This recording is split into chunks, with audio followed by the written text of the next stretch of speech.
According to NASA's website, NASA has been trying to understand, explore, and figure out for a long time whether or not aliens exist. Although they have not yet discovered life on any other planet, they pointed out that, quote, "Off of Earth, we've only began to look." NASA has sent 5 rovers and 4 landers to the surface of Mars, but they've only actually explored a small fraction of Mars. NASA points out that there are icy moons in the outer solar system, like Saturn's moon and Jupiter's moon, and those look like they may have subsurface oceans that could be habitable. And that's just what's in our solar system. Imagine other solar systems. They didn't say that, but I did. So as NASA is looking for signs of life on other planets, us humans, we're a little limited in what we can do down here. We're limited in communicating with, seeing physical evidence of aliens or extraterrestrial life. But some people believe that although we're limited, aliens or extraterrestrial life might be able to come to us via UFOs. We know that there have been countless, hundreds of people seeing UFOs for themselves. However, most of us doubt these stories, of course. We want to see physical evidence for ourselves. On January 19th, 1996, a banana farmer in Queensland, Australia, George Pedley, saw a UFO.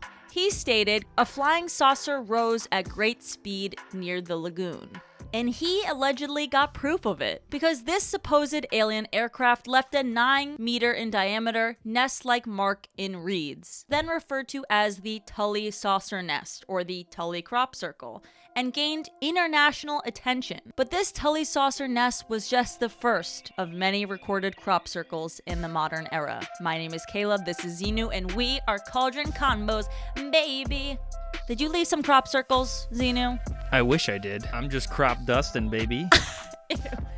Via Cauldron. That's a fart, by the way, if you don't know. It's as you walk by somebody, you fart on them. But if you are new here, make sure to hit that subscribe button, because we post videos every single week here on the spine-chilling paranormal, conspiracy, sometimes true crime topics that you definitely want to hear about, especially as we approach spooky season. I can't believe it's coming up in July to August. 3 months? Okay? And to all of you subscribers, thank you guys so much. Remember to leave a comment. I try to reply to every single one. And join our Discord. I'll put the link down in the description. You can come and you can talk to us. We have conversations. We reply to articles that you guys send, so make sure to join that as well. So let's start at the very beginning of crop circles, okay? Now, there are reports of circular or ring-like patterns appearing in fields as far back as 17th century in England. This is what I love about these paranormal cases. They always originate from like 17th century England. I feel like there just wasn't much to do back then, so you kind of just made stuff up. Hey. Or maybe. Or you just observed, rather. Crop dusting. Okay. These formations back in 17th century England were actually referred to as mowing devils or witches' rings, easily misunderstood for witches' teat. And these mowing devils or witches' rings were attributed to supernatural or folkloric explanation, because we're back in 17th century England, of course. Specifically, it was in 1678 when a news pamphlet titled Mowing Devil was released. Then in 1686, an English naturalist, what's an English naturalist, by the way? It's like, someone who, like, studies nature. Oh. Obviously. So can I just claim that as a title? Add that to my Wikipedia when I die. I don't have enough clout to have Wikipedia yet. If you're listening to this, make us a Wikipedia page. Thanks. Not a wiki foot. You can make my wiki feet yellow Crocs. That doesn't count. You need like the toes, I think, for it to qualify. Or you just need some bear skin. In 1686, this naturalist reported rings or arcs of mushrooms in the natural history of Staffordshire and proposed airflows from the sky as a cause. So now let's jump from the 1600s to the 1800s. Specifically in 1880, a letter was sent to the editor of Nature by a scientist describing how several circles of flattened crops in a field were formed under suspicious circumstances and possibly caused by cyclonic wind action. Stating, quote, "As viewed from a distance, circular spots. They all presented much the same character, a few standing stalks as a center, some I thought that said prostate, but it says prostrate stalks. No, that comes later when they start probing people. Oh, jeez. Heads arranged pretty evenly in a direction, forming a circle around the center, and outside there a circular wall of stalks which had not suffered. Easily misunderstood for stocks, S-T-O-C-K-S, but we're talking stock. We're talking corn stalks. Yeah, so click off of us, SEC. Click off of us, alpha bros who want to day trade. This is not the video for you. But these historical accounts were obviously not as well documented as the recent, more modern accounts of crop circles. And this theory of weather or natural phenomenon in nature causing crop circles is a theory that is still held today by some. Some people say that they're caused by freak tornadoes or ball lightning. Yeah, it's quickly debunked, though, once you start getting into the mathematical nature of crop circles. I feel like if you were faking a crop circle, it would be much easier to do it in the 1700s than it would be in modern day, as we'll get into later. They do like real forensic studies on this. True. Eventually, people started saying that the cause was electromagneto-hydrodynamic plasma vortexes, which... God bless you. In 1932, an archaeologist observed 4 dark rings in a field in West Sussex, England, but could only see, quote, a circle in which the barley was lodged or beaten down, while the interior area was very slightly mounded up. So, maybe not as complicated, but still, we're getting more complicated as the years go by. In 1963, Patrick Moore saw a crater in a potato field in West England that he said was probably caused by an unknown meteoric body. But in nearby fields, there were circular and elliptical areas where the wheat was flattened, but specifically, quote, spiral flattening. Ooh. Yeah, you'll oftentimes see in these crop circles that they're like in intricate patterns. Like somebody like braided the wheat together. That's like ridiculous. Braiding? Just some woman, like old woman, braiding the hair. Like an old babushka. Stalks. Baba Yaga. During the 1960s, there was an influx of these reports of UFO sightings. This is when, people started getting into the extraterrestrial life thing. I think it's important to note this was when we technologically advanced the most, I would say, in like the nuclear warhead in World War II, the end of World War II. Then, all of the UFO craze. And so a lot of people have the theory that once we became able to destroy ourselves, all of a sudden aliens were more interested in us. Weren't the 60s also when, we were going to space, baby. And some drugs? Yeah, I guess. The counterculture or well, something? At least that's a new theory. Maybe that's an original theory right there. Maybe they took the shrooms, the fungus, and then all of a sudden they were aware of the fungus taking over via crop circle. Just theory. As stated earlier, we talked about the Tully saucer nest in 1966, but just to add to kind of what, authorities were saying about it, the police, Air Force, and the University of Queensland concluded that it was probably caused by natural causes, like a downdraught, a willy-willy, which is a dust devil. You learn something new every day, willy-willy. It's not a, a winky-winky. I don't know. I think it'd be Tinky Winky. I was thinking of a wiener, like a willy. Yeah, Tinky Winky. But this is a willy willy. This isn't just a willy. Oh, this is no, a dust what's devil, Tinky Winky? Willy. Tinky Winky's the character from Teletubbies. Teletubbies. Oh my god, what is wrong with me? Now we're introducing the new Teletubby, Willy Willy, the dust devil. Oh my god, the Teletubbies with the crop. You know that, like, the Teletubbies field that they have their whole thing in is like abandoned and creepy now? Upon further inspection, it looks like the owner flooded the field. Wow. The coining of the term crop circle is attributed to Colin Andrews in the late 1970s or early 1980s. In the 1990s, a UK arts collective, Circle Makers, started creating crop circles in the United Kingdom and around the world as part of an art practice, and they were also getting some commercial clients. They were making money on this thing. And you might like this one, Xenu. The Led Zeppelin box set that was released on September 7th of 1990, along with the remasters of the first box set, as well as the second box set, all feature an image of a crop circle that appeared in Eastfield in Wiltshire. Ooh. So, even Led Zeppelin was like, this is relevant, or whoever their manager that designed their, box sets.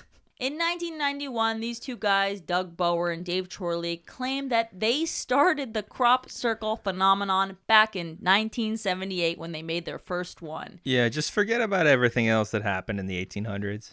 They're saying that they use a plank of wood, some rope, and a baseball cap fitted with a loop of wire to help them walk in straight lines. Like, you could even see them. They have so many interviews of them that they're wearing this baseball hat with a little wire with a little circle on it so they could make a straight line or whatever. But these guys, I don't like them. That's like Kim Jong-un inventing the cheeseburger.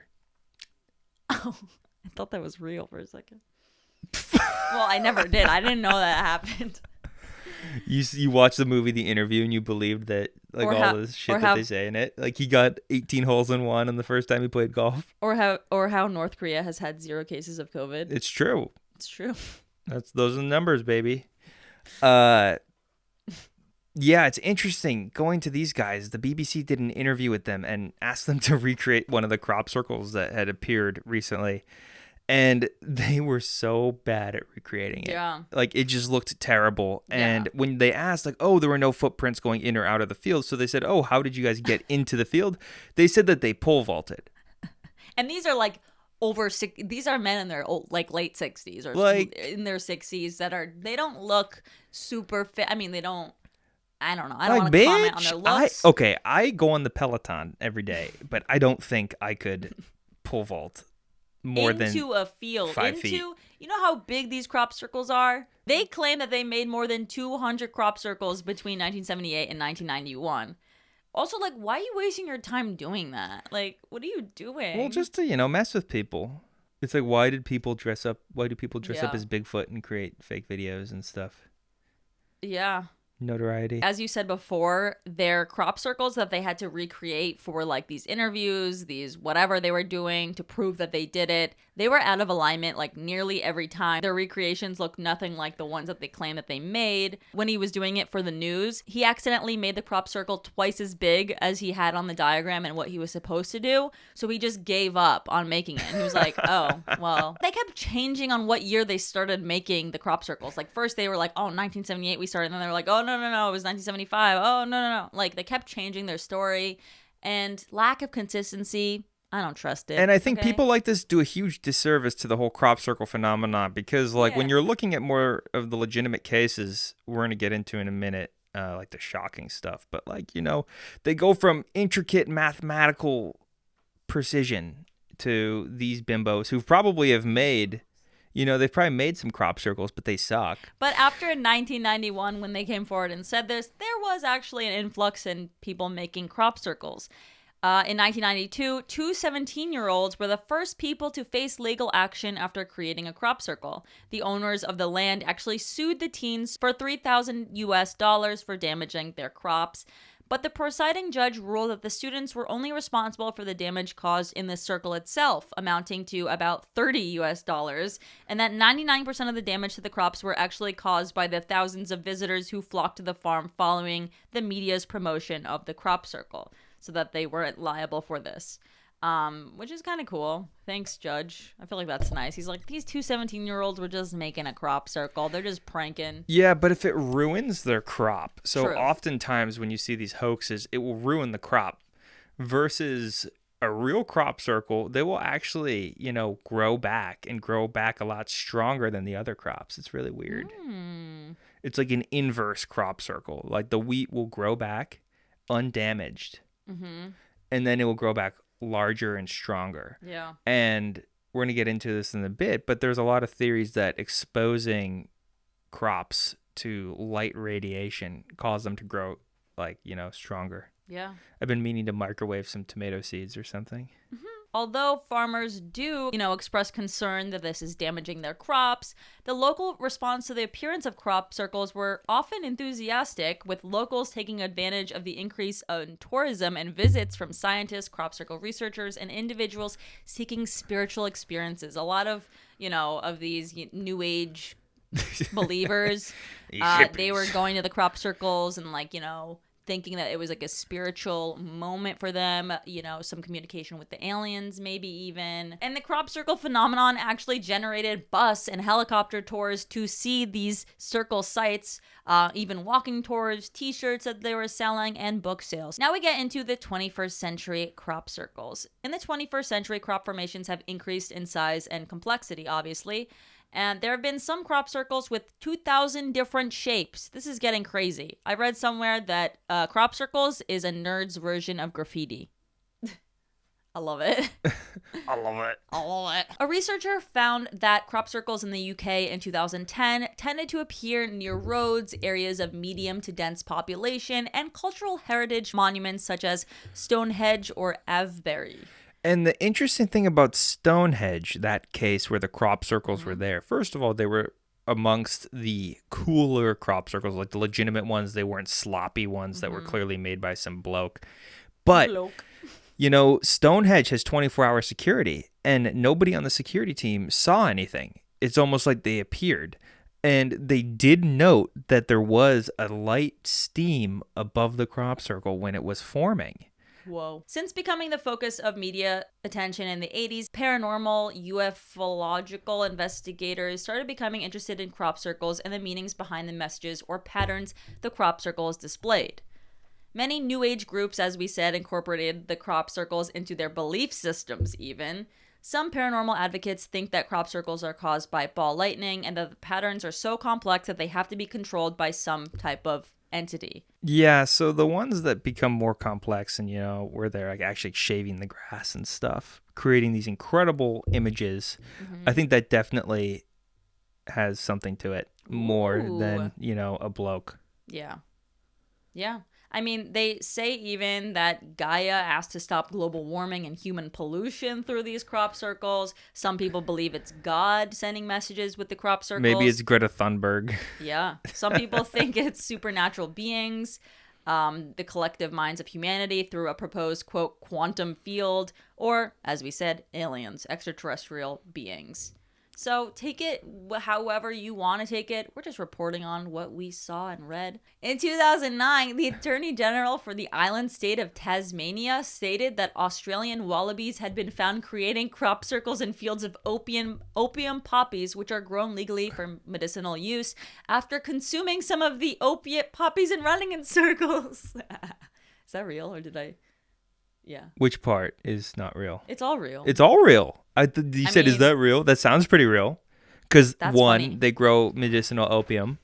Two, Tasmania is actually a place. A lot of people don't know that. That reminds me of the underwater crop circles that we talked about in our deep sea paranormal video that you should watch after this one. But in that one, there were these intricate, crazy patterns of crop circles on the bottom of the ocean floor. And it's like, okay, no diver is going to do that. Who's doing it? Then they found out that it was pufferfish and that was their mating.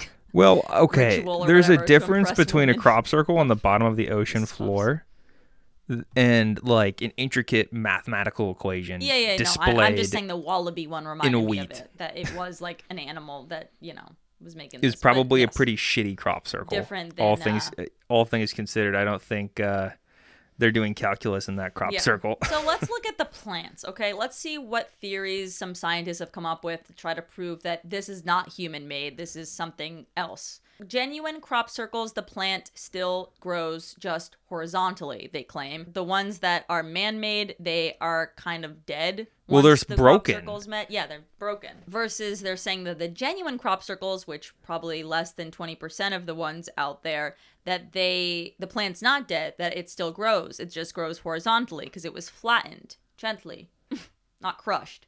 A group of crop circle makers attempted to reproduce a crop circle where the flowers were gently laid down and not crushed, but the man-made version appeared to be a mess. Completely different looking than the non-man-made whatever, alien something. And god, regardless, whatever. it's not even braided. Like, Yeah. do you know how much time that would take? Yeah. And a small number of scientists, specifically a physicist, Eljo Hasselhoff, the late biophysicist William Levengood, have found differences between the crops inside the circles and outside of them, citing this as evidence that they were not man-made. For example, wheat stalks are separated by structures that are called apical nodes. They're kind of like your knuckles on your finger. The guy explained it in a video that I watched. And when they're put under certain levels of radiation, these nodes actually explode. Mm-hmm. And there's no way to explode the node without like crushing the plant and killing the plant. You can't like go inside of it unless you like did a needle. I don't know. They're within the wheat stalk. They're within the wheat stalk. And so all of these nodes are burst on these plants that are within the crop circle. And the only way this can be done is through radiation. So this is where it gets interesting. So is someone going with a microwave and just microwaving these in the middle of the night? Or is it an alien spaceship that's emitting radiation that's causing radiation? And so then there was a study with a doctor, well, a team of doctors, and then a woman who had thyroid, an enlarged thyroid. And she was sitting in the crop circle being monitored by a team of doctors. And while she was in there for about 2 or 3 hours, her thyroid actually shrunk. But I think it's important to note that maybe it's more of like the placebo effect, you know? I don't know. Yeah.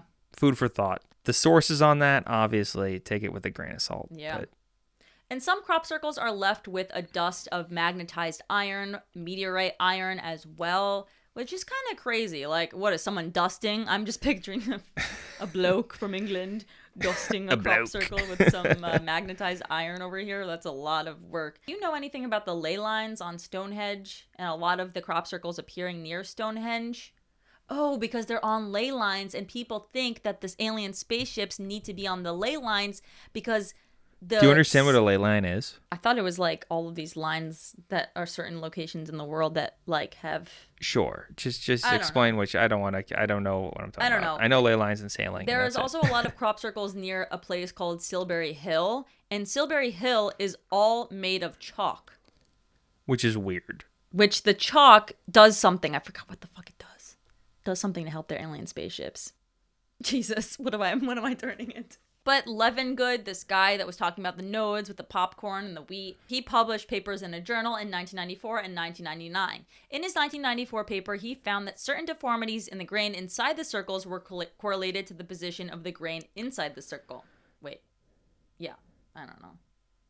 That's interesting. But in 1996, there was, of course, a skeptic. Someone had to bust Levengood. He objected that the correlation is not causation. Okay, we've heard that one before. He raised several objections to Levengood's methods and assumptions and said, quote, until his work is independently replicated by qualified scientists doing double-blind studies and otherwise following stringent scientific protocols, there seems no need to take seriously the many dubious claims that Levengood makes, including a similar ones involving plants, all alleged, quote, cattle mutilation sites. Now, that guy has a point. I think it should be studied outside. Yeah. I don't know if it has, but if you guys know a crop circle, take some samples, send it to your local lab. Yep. Your local radioactive scientist. Send it to us. We get nothing in our P.O. box. What the hell am I going to do with it? Sniff it? I don't know. I just want something in my P.O. box. Okay. Something to note is that when this was all, in the media and stuff, British military is like, no, these don't exist. We're going to monitor this field. They published it on the BBC. They made it a huge deal. Mm-hmm. They had these experts come in that were being interviewed every day on the news. Basically, one day crop circles show up, and then it came out to the public, and everyone's like, wait, how? This field was being monitored by the military. How did they let this happen? Turns out the military hoaxed it. And they think that this is a false flag operation. Wait, the military hoaxed the crop circle? The military hoaxed the crop circle. The military has nothing better to do than hoax? To discredit the experts who were there on TV every day to make them look like idiots. Well, I think that's pretty crazy. But I thought that the experts were there monitoring them to make sure that they weren't making them. I mean, they weren't there all the time. I don't know. The military got away with making fake crop while circles, they're in the bathroom, and then it came out that they made fake crop circles. They dose them because it's like they with the poppy seeds that the wallabies were stomping. Wait, that's Australia. Give them a bunch of laxatives or something, and they're stuck in the bathroom, and they quickly make a crop circle. They give them raw fish and chips. They give them sour fish and chips. Also, I just wanted to add, I can't believe we didn't say that. I mean, you kind of touched on it, but a lot of the crop circles that have been turning up in the past, 20 years or so, have mathematic functions in them, complex math problems, the golden ratio even. All of these, math is kind of universal in a way where, aliens wouldn't be able to communicate via language, hypothetically. That they're, the experts saying that they're purposely using these patterns to communicate with us because that's kind of all they can use. It's a universal language math. Well, math is going to be certain everywhere, no matter what. Yeah.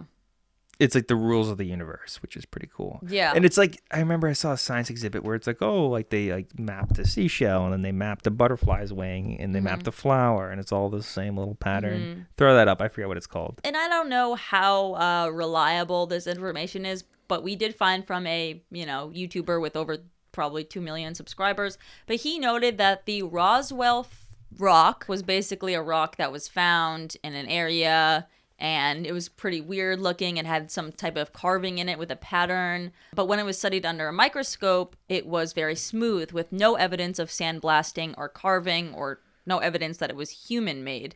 In 1996, 8 years before the Roswell rock was found, there was a crop formation appeared that matched up with this rock in a totally different location. That's pretty crazy. That's pretty crazy. Now, there's some claims that this Roswell rock was actually just like a design that was like manufactured on rocks for like this festival thing. But hey, there's no saying for certain. There's also the Arecibo message thing. Do you want to say anything about that? No, the Arecibo message, I think, is by far the most damning evidence. But you don't think that some guy just like replied? Imagine being that much of a nerd.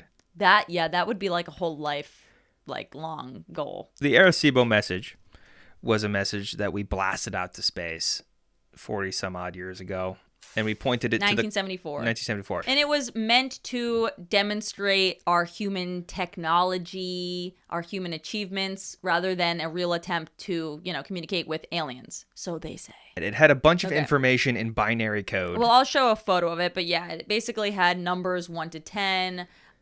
It showed what our DNA is made out of, with carbon at the top. Carbon's the backbone of all life, my friend. Then it has a map of the solar system, including what planet we come from, and that was highlighted. Population of Earth. It said the average height of a man. It had a graphic figure of a human being to show what we look like. And then the last photo that was communicated in the binary code was of the system that sent the message out. There was a crop circle with an answer, the Arecibo answer. And this is the craziest part. With an alien grooved out in it. It said sulfur was their main DNA component or whatever. No, their main component for life was sulfur. Their DNA had 3 strands. It explained their solar system and what planet they lived on. It also showed the population. Yeah, which was how many? Like 37 billion or something more crazy. Than us. And on different planets. They were on different planets. Like they weren't just living on one planet. They were interplanetary. So the final part of the message of the Arecibo response was the system in which it would have sent back, the message was sent back on from the aliens. And this is pretty cool. It shows the super complex pattern. And then the craziest part is, other than this crop circle, there was a separate crop circle with this exact pattern that had showed up earlier.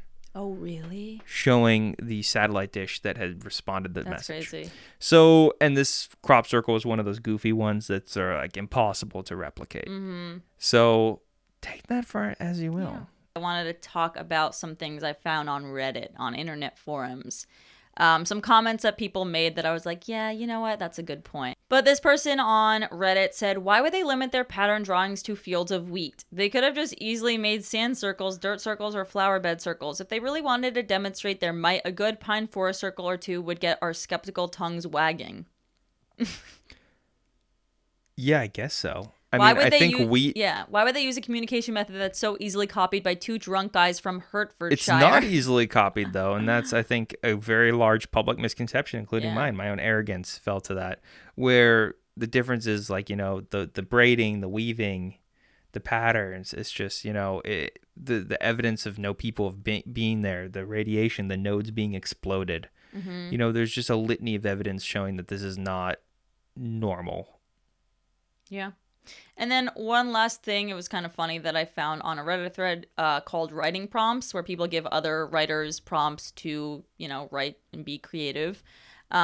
This person, this prompt was, quote, the whole abduction, crop circles, UFO sighting stuff, that's just stuff kids do. Like how Earth kids catch frogs and play pranks. The adults aren't even really that interested in Earth. So it's like the alien kids are good. Flying spaceships and just leaving crop circles. You would think that they'd be more phallic. Well, maybe it is. Maybe that'd be my crop circle. Maybe it's their version of their phallics. Wait, is phalanx a word? Fallacies. Fallacies. Maybe it's their fallacies or willies. Willies. Willy. But anyway, I hope you guys liked this episode on crop circles. If you did, make sure to subscribe, like this video, comment anything that you have to add below, and we'll see you guys next time here on Cauldron Convos, baby.